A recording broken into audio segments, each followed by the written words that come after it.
You ask Tiger to solve. This deals with linear equations with one unknown. The final result is x equals 1 over 3. Let's solve it step by step. Simplify the expression. Simplify the arithmetic.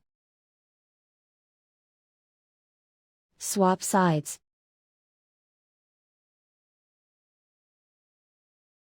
Group all constants on the right side of the equation. Add 7 to both sides. Simplify the arithmetic.